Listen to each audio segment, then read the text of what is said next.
Assalamualaikum warahmatullahi wabarakatuh. Kami dari kelompok 4 ingin mempresentasikan terkait konsep dasar tinjauan fikih terhadap asuransi yang dimana beranggotakan dengan saya sendiri, Bahirina Mujtaba dengan NIM belakang 62. Kemudian ada teman saya, Vina Royhatul Jannah dengan NIM belakang 60. Kemudian ada Dewi Amalia Putri dengan NIM belakang 76. Next. Pada kesempatan kali ini kami akan membahas mengenai perkembangan asuransi, kedua, pengertian asuransi, ketiga, landasan hukum dan regulasi, keempat, tujuan asuransi, kelima, jenis-jenis asuransi, keenam, pihak yang terlibat dalam asuransi, ketujuh, ketentuan dalam asuransi, kedelapan, hak dan kewajiban pemegang polis, kesembilan, problematika fikih terhadap asuransi.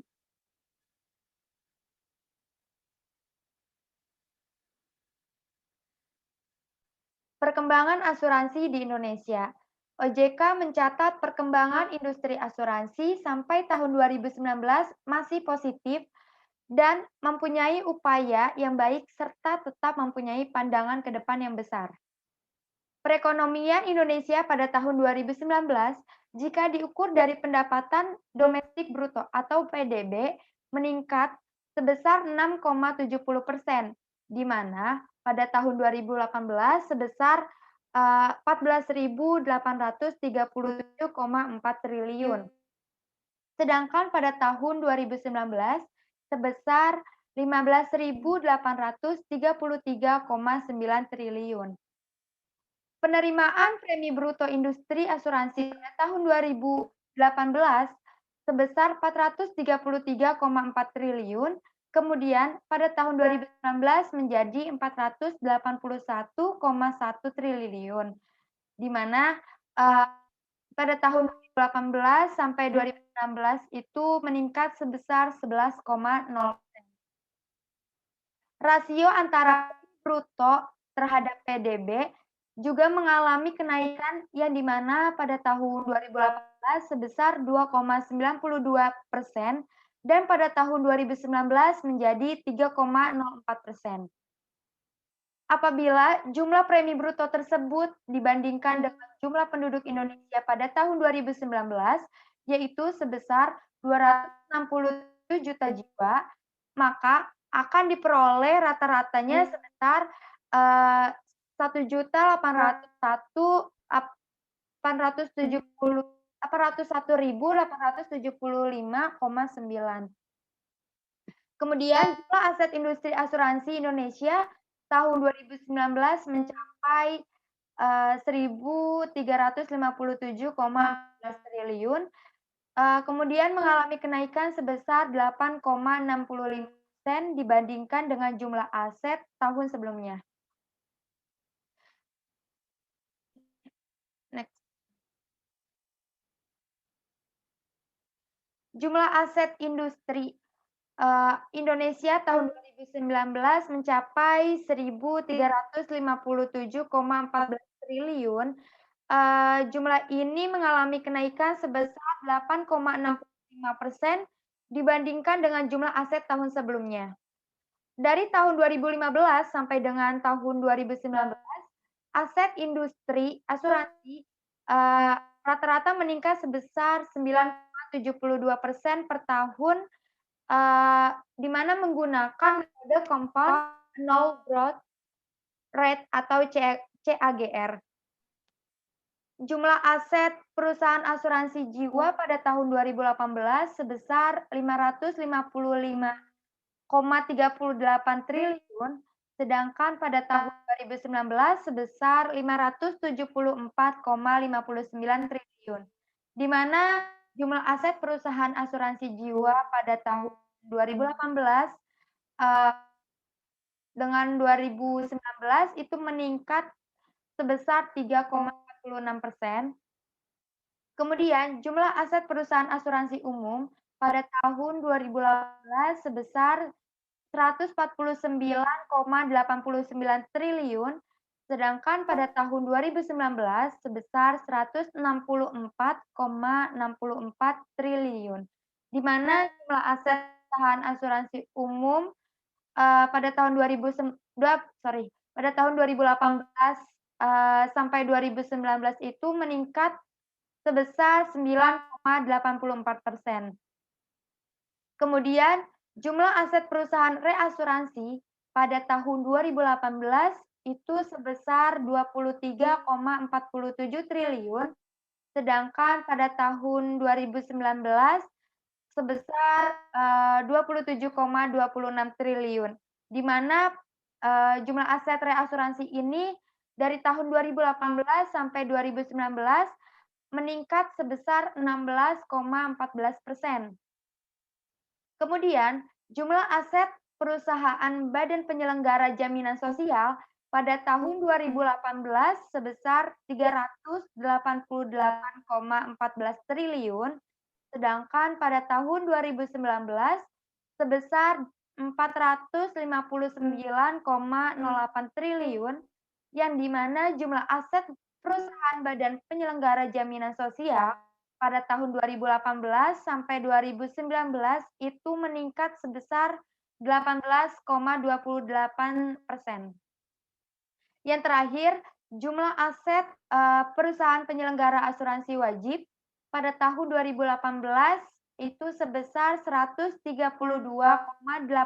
triliun, sedangkan pada tahun 2019 sebesar 131,56 triliun, yang di mana jumlah aset perusahaan penyelenggara asuransi wajib ini pada tahun 2018 sampai 2019 mengalami penurunan sebesar 0,46%. Nah, selanjutnya, perasuransian yang mempunyai izin usaha untuk beroperasi di Indonesia per 31 Desember 2019 yaitu berjumlah 380 perusahaan, yang di mana terdiri dari 151 perusahaan asuransi dan reasuransi serta 229 perusahaan penunjang usaha asuransi atau tidak termasuk konsultan aktuaria dan agen asuransi. Perusahaan asuransi dan reasuransi ini terdiri dari 60 perusahaan asuransi jiwa, 79 perusahaan asuransi umum, 7 perusahaan reasuransi, 2 badan penyelenggara program jaminan sosial, dan 3 perusahaan penyelenggara asuransi wajib. Terdapat 42 perusahaan pialang reasuransi, 27 perusahaan penilai kerugian asuransi, dan 160 perusahaan pialang asuransi, yang di mana termasuk ke dalam perusahaan penunjang usaha asuransi.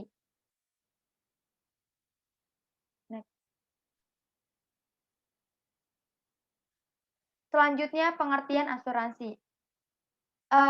Dilihat dari pasal 246 KUHD atau Kitab Undang-Undang Hukum Dagang, asuransi yaitu kesepakatan di mana penanggung membalutkan dirinya kepada tertanggung dengan mendapatkan premi untuk membagikan penggantiannya kepadanya karena kerugian, kehilangan keuntungan yang diharapkan yang mungkin ditanggung dari dampak suatu musibah yang tidak tentu. Selanjutnya, asuransi dalam sudut pandang ekonomi. Asuransi dalam sudut pandang ekonomi yaitu cara untuk mengurangi resiko di mana dengan memindahkan dan menggabungkan ketidakpastian akan adanya kerugian keuangan. Selanjutnya, asuransi dalam sudut pandang sosial. Asuransi di sini sebagai perkumpulan sosial yang di mana menghimpun dana dari anggota-anggotanya untuk membayar kerugian yang terjadi pada masing-masing anggota asuransi tersebut, serta nantinya itu memperoleh pemindahan resiko. Next.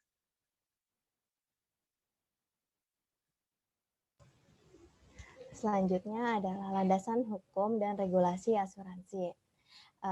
Dasar hukum perjanjian asuransi telah diatur dalam pasal 1774 KUH yang berbunyi suatu kesepakatan untung-untungan di mana perbuatan tersebut mendapatkan hasil yang terkait dalam untung ruginya, baik untuk semua pihak maupun untuk beberapa pihak tertentu, tergantung kepada suatu musibah yang belum pasti terjadi, dengan persetujuan, pertanggungan, bunga cagak hidup, perjudian, dan pertaruhan.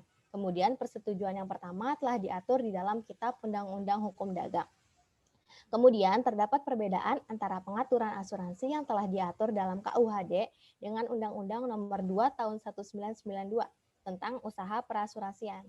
Di dalam KUHD, pengaturan tentang asuransi mengutamakan dari segi keperdataan, sedangkan dalam Undang-Undang Nomor 2 Tahun 1992 ini lebih mengutamakan pengaturan asuransi dari segi bisnis dan publik administratif yang apabila dilanggar akan mengakibatkan pengenaan sanksi pidana dan administratif.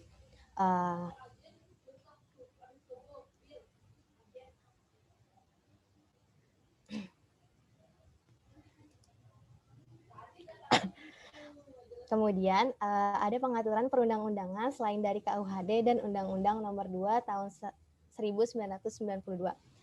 Yaitu terdapat beberapa perundang-undangan yaitu sebagai berikut. Yang pertama ada asuransi wajib kecelakaan penumpang yang telah diatur dalam Undang-Undang Nomor 33 Tahun 1964. Lalu yang kedua ada asuransi atas kecelakaan lalu lintas yang telah diatur dalam Undang-Undang Nomor 34 Tahun 1964. Lalu yang ketiga adalah asuransi kredit yang ditetapkan berdasarkan pada peraturan pemerintah nomor 1 tahun 1971. Lalu yang keempat ada peraturan pemerintah nomor 17 tahun 1965 yang diatur sebagai peraturan pelaksana Undang-Undang nomor 33 tahun 1964. Lalu yang kelima ada peraturan pemerintah nomor 18 tahun 1965 yang diatur sebagai peraturan pelaksana Undang-Undang nomor 34 tahun 1964. Lalu yang keenam ada peraturan pemerintah nomor 33 tahun 1977 mengenai asuransi sosial tenaga kerja atau ASTEK dengan berbagai macam peraturan pelaksanaannya. Selanjutnya untuk pendirian perusahaan perseroan dalam bidang perasuransian kredit atau penyertaan modal negara Republik Indonesia yang ditujukan dalam peraturan pemerintah nomor 1 tahun 1971. Kemudian ada peraturan pemerintah nomor 15 tahun 1963 yang sehubungan dengan tabungan asuransi pegawai negeri atau TASPEN.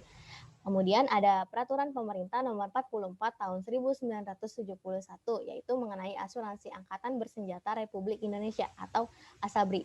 Dan yang terakhir ada surat keputusan Presiden nomor 230 tahun 1968 yaitu mengenai tentang asuransi kesehatan atau ASKES untuk pegawai negeri dan pensiunan beserta keluarganya. Kemudian ada tujuan asuransi. Menurut Rastuti, asuransi memiliki tujuan asuransi sebagai berikut. Yang pertama yaitu memberi agunan perlindungan dari resiko-resiko kerugian yang dihadapi satu pihak. Contohnya, jika pihak tertanggung menderita kerugian, kerusakan, dan pihak tertanggung masih mampu melaksanakan kegiatan seperti sebelum menderita kerugian, dan apabila tertanggung sudah memanajemen resiko tersebut dengan asuransi, maka ganti rugi akan diberikan oleh pihak penanggung untuk mengatasi risiko tersebut, seperti mengatasi kerugian akibat kerusakan dan kebangkrutan. Lalu yang kedua ada mengembangkan efisiensi tertanggung yang mempunyai resiko, karena dengan menutup asuransi tidak diharuskan untuk melakukan pengawasan dan pengamanan secara khusus untuk mengantisipasi resiko dan memberikan perlindungan yang mungkin akan memakan biaya tenaga dan waktu yang lebih banyak. Tetapi dengan cukup mengeluarkan biaya dalam jumlah tertentu, maka tidak perlu mengganti atau membayar sendiri kerugian yang timbul, di mana jumlahnya ini tidak tentu dan tidak pasti. Lalu yang ketiga, jika menutup asuransi sejumlah uang, misalnya seperti asuransi jiwa, pendidikan, kesehatan, dan lain-lain, jumlah premi yang dibayarnya kepada pihak asuransi akan dikembalikan kepada pihak tertanggung dalam jumlah yang lebih besar, karena asuransi tersebut menjadi sarana investasi yang dapat disamakan dengan menabung. Lalu yang keempat, khusus bagi pihak penanggung atau perusahaan asuransi menjual jasa untuk meringankan risiko yang didapatkan oleh para nasabahnya dengan mengambil alih risiko yang dihadapinya dengan mewujudkan rasa tentram di kalangan nasabahnya sehingga lebih berani untuk menyemangati usaha yang lebih besar, mengumpulkan dana melalui premi yang terkumpul sedikit demi sedikit dari para nasabahnya sehingga terkumpul dana besar yang dapat digunakan untuk membiayai pembangunan infrastruktur yang bertujuan untuk meningkatkan kesejahteraan negara. Kemudian adalah jenis-jenis asuransi. Di dalam asuransi terdapat dua bagian, yaitu ada asuransi kerugian dan asuransi jiwa. Di dalam asuransi kerugian ini terdiri dari 3 bagian, yaitu ada asuransi kebakaran, asuransi pengangkutan barang, dan asuransi kredit. Yang pertama ada asuransi kebakaran. Asuransi kebakaran memberikan penggantian apabila terjadinya kerugian yang diakibatkan oleh kebakaran. Objek yang diasuransikan bisa berbentuk barang atau harta benda seperti bangunan, aset pabrik, perkantoran, bangunan, pertokoan, rumah sakit, rumah makan, hingga bangunan lain yang mempunyai nilai ekonomi yang tinggi, di mana asuransi kebakaran ini akan memberikan perlindungan terhadap pelaku usaha tersebut. Penyebab kebakaran seperti ledakan, petir, atau kejatuhan pesawat terbang, hal itu juga dapat ditanggung oleh asuransi kebakaran. Jadi kebakaran bukan hanya ditimbulkan karena faktor dari dalam, tetapi juga bisa faktor dari luar. Selanjutnya adalah asuransi pengangkutan barang. Di dalam asuransi pengangkutan barang memberikan perlindungan baik itu melalui jalur darat, laut, maupun udara. Apabila terjadinya kerusakan atau kehilangan barang dalam proses pengangkutan, maka asuransi ini akan menanggungnya. Sebagai contoh, jika kapal yang digunakan untuk mengangkut barang itu tenggelam, dan itu juga dijamin oleh asuransi pengangkutan barang, mereka akan menanggung kerugian atas kehilangnya kapal atau barang yang diangkutnya, seperti ketika kapal menabrak kapal lain sehingga munculnya tuntutan ganti rugi dari kapal yang ditabrak. Maka dari itu, perusahaan asuransi akan mengganti sebesar kewajiban dari pihak ketiga tersebut sesuai dengan ketentuan dan syarat yang berjalan di dalam polis asuransi. Lalu yang ketiga, ada asuransi kredit. Asuransi kredit adalah perlindungan yang dibagikan oleh asuransi kepada bank umum atau lembaga pembiayaan keuangan atas resiko kegagalan debitur di dalam melunasi fasilitas kredit atau pinjaman tunai cash loan seperti kredit modal kerja, kredit perdagangan, dan lain-lain yang diberikan oleh bank umum atau lembaga pembiayaan keuangan. Lalu yang kedua ada asuransi jiwa. Di dalam asuransi jiwa merupakan suatu jasa yang diberikan oleh perusahaan asuransi dalam pemecahan akibat yang bersangkutan dengan jiwa atau meninggalnya seseorang yang dipercaya. Asuransi jiwa adalah bentuk asuransi yang memberikan bantuan pertahanan dan bantuan mengenai asuransi jiwa dan keluarga untuk ketentraman masyarakat. Asuransi jiwa mempunyai produk yang ditawarkan seperti bantuan individual, bantuan grup atau kumpulan, bancassurance, atau produk asuransi yang dipasarkan melalui layanan bank, dan khusus asuransi kesehatan. Asuransi jiwa ini terdiri dari 3 bagian, yaitu ada asuransi kecelakaan, asuransi kesehatan, dan asuransi jiwa kredit. Yang pertama, asuransi kecelakaan. Asuransi kecelakaan diri adalah risiko cacat tetap total atau meninggalnya karena terjadinya kecelakaan, yaitu di mana jenis asuransi kerugian yang menjamin akibat meninggal dunia karena kecelakaan atau hilang serta tidak ditemukan dalam waktu sekurang-kurangnya 60 hari sejak terjadinya kecelakaan ataupun cacat tetap total akibat langsung dari suatu kecelakaan yang dijamin dalam polis. Maka bantuan tunai ini akan diberikan kepada tetanggung atau ahli warisnya. Lalu yang kedua ada asuransi kesehatan. Asuransi kesehatan merupakan jenis pertanggungan asuransi yang membayar biaya medis, bedah, ataupun mengenai biaya perawatan kesehatan seperti yang disebutkan dalam polis asuransi. Biaya yang muncul karena sakit atau cedera, biasanya perusahaan asuransi yang menerbitkan polis asuransi kesehatan dapat mengganti biaya tertanggung tersebut ataupun membayar biaya perawatan secara langsung. Lalu yang ketiga ada asuransi jiwa kredit. Asuransi jiwa kredit atau AJK adalah kegiatan asuransi yang ditetapkan untuk memberikan perlindungan kepada jiwa kreditur sehingga pengembalian kredit sesuai dengan jadwal. Di dalam asuransi jiwa kredit ini ada 3 bagian lagi. Yang pertama ada asuransi jiwa kredit standar, yaitu apabila debitur mengalami musibah yang disebabkan wafatnya karena akibat sakit, maupun karena kecelakaan selama waktu asuransi masih berlaku. Asuransi jiwa kredit standar ini memberikan perlindungan pengembalian ataupun pelunasan sisa kredit sesuai jadwalnya. Selama turunnya besaran pinjaman, maka nilai uang pertanggungan juga menurun. Asuransi jiwa kredit standar ini meminjamkan dengan cicilan tetap seperti kredit mobil, KPR, atau sejenisnya. Lalu yang kedua ada asuransi jiwa kredit berjangka. Asuransi jiwa kredit berjangka ini memiliki manfaat untuk memberikan perlindungan pembayaran santunan sebesar pokok kredit ataupun pinjaman awal apabila debitur menderita musibah yang membuatnya meninggal dunia akibat sakit maupun kecelakaan dalam waktu asuransi masih berlaku. Asuransi jiwa kredit berjangka ini memiliki jangka waktu pinjaman nilai uang pertanggungan akan tetap. Umumnya digunakan untuk pinjaman dengan cicilan bunga seperti kredit usaha kecil atau menengah dan sejenisnya. Lalu yang ketiga ada asuransi jiwa kredit Joint Life. Asuransi jiwa kredit ini memberikan perlindungan bersama seperti suami istri yang bertepatan atas pembayaran bantuan sebesar pokok kredit ataupun pinjaman awal dan atau sebesar sisa kredit sesuai jadwalnya. Apabila salah satu debitur menderita musibah yang membuatnya meninggal dunia akibat sakit maupun kecelakaan dalam jangka waktu asuransi yang masih berlaku.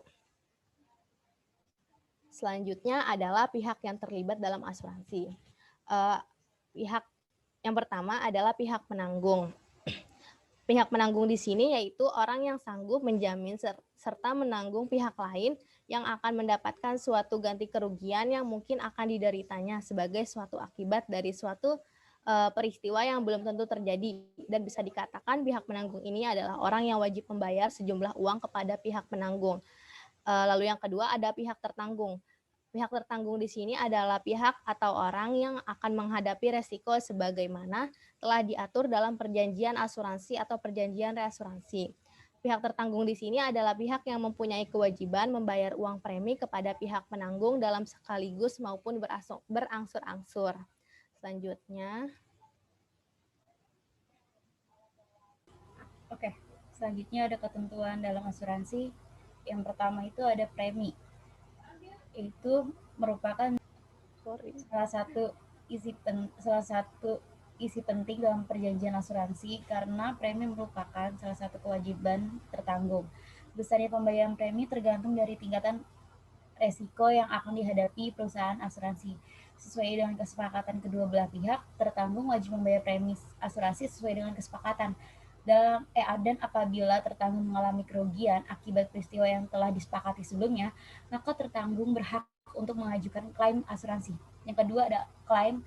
Klaim merupakan permohonan peserta untuk mendapatkan pertanggungan atas kerugian yang disepakati dalam perjanjian. Sementara itu, klaim adalah proses di mana peserta dapat memperoleh hak sesuai dengan kesepakatan.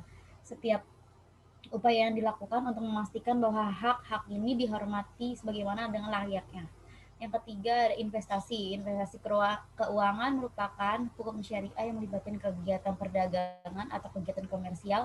Di antaranya kegiatan komersial dapat berupa usaha yang berkaitan dengan produk atau aset atau jasa. Salah satu investasi yang sesuai dengan hukum syariah adalah pembelian saham pada perusahaan, termasuk perusahaan non-publik dan perusahaan publik. Ya gitu. Next.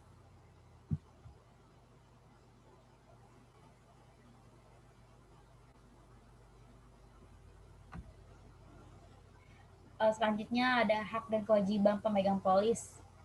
Perjanjian asuransi adalah perjanjian yang memuat hak dan kewajiban para pihak yang mengadakan perjanjian. Dengan dua hal tersebut terdapat terkadang akan ada klaim atau gugatan terhadap masing-masing pihak. Dalam perjanjian asuransi ini, pemegang polis akan mengajukan klaim atas pergantian uang pertanggungan yang timbul dari berakhirnya masa pertanggungan, pemutus kontrak, atau meninggalnya tertanggung selama masa pertanggungan. Terus dalam upaya melindungi kepentingan tertanggung, pemegang polis maupun peserta dalam hal terjadinya likuidasi dan pencabutan izin usaha terhadap suatu perusahaan asuransi, Undang-Undang perasuransian sudah menjamin bahwa hak dari tertanggung, pemegang polis, maupun peserta mempunyai kedudukan hukum yang lebih tinggi daripada hak pihak-pihak lainnya, sebagaimana diatur dalam pasal 52 tentang Undang-Undang Perasuransian. Next. Selain pasal 52 dalam tentang Undang-Undang Perasuransian, upaya dalam menjamin perlindungan pemegang polis, hak dan kewajiban dalam perlindungan polis juga diatur dalam pasal 53 ayat 1 yang menyatakan bahwa perusahaan asuransi wajib menjadi peserta program penjaminan polis. Pada pasal 53 ayat 1 Undang-Undang Perasuransian juga menjelaskan bahwa dibentuknya program perasuransian polis dimaksud untuk menjamin pengembalian sebagian atau seluruh hak pemegang polis, tertanggung atau peserta dari perusahaan asuransi yang dicabut izin usahanya dan dilikuidasi. Next. Oke, yang terakhir ada problematika fikih terhadap asuransi. Yang pertama itu ada Syekh Ahmad Mustafa Al-Zarqo berkata bahwa hukum asuransi itu ialah mubah atau boleh. Karena asal hukum dari segala sesuatu itu boleh atau halal. Kemudian hukum dalam Islam ini tidak hanya membatasi pada akad klasik yang sudah diketahui saja dan juga tidak melarang terjadinya bentuk akad baru yang muncul sesuai dengan keadaan atau kebutuhan zaman yang tidak bertentangan dengan aturan atau syarat syariah secara umum. Karena terjadi kesesuaian antara akad asuransi dengan akad muamalah yang berkembang pada masa sebelum Islam atau pra-Islam yang telah diakui kebolehannya dalam syariah seperti akad nizam, akilah, dan akad muwalah. Lalu Abdul Al-Wahab Al-Kholaf juga sependapat dengan Syekh Ahmad Mustafa Al-Zarqo. Beliau mengatakan bahwa asuransi ini hukumnya juga mubah atau boleh karena asuransi ini termasuk akad mudharabah. Beliau mengatakan bahwa praktik takmin atau asuransi syariah modalnya bersumber dari para peserta takmin yang membayar premi dan tenaga kerja serta terdapat dalam pihak perusahaan yang mengembangkan modal tersebut. Kemudian keuntungan akan dibagi antara perusahaan dengan peserta sesuai dengan akad. Next. Oke. Yusuf Al-Qoratlawai ya gitu mengatakan bahwa diharamkannya asuransi konvensional karena semua anggota asuransi tidak membayar uangnya itu dengan maksud tabaruk, yang bahkan nilai ini sedikit pun akan terlintas, kemudian lembaga perusahaan asuransi pada umumnya akan memutar atau menginvestasikan dan kembali dana tersebut dengan memakai jalan riba. Next. Sekian dari kelompok kami, kurang lebihnya mohon maaf. Wabillahi taufiq wal hidayah. Wassalamualaikum warahmatullahi wabarakatuh.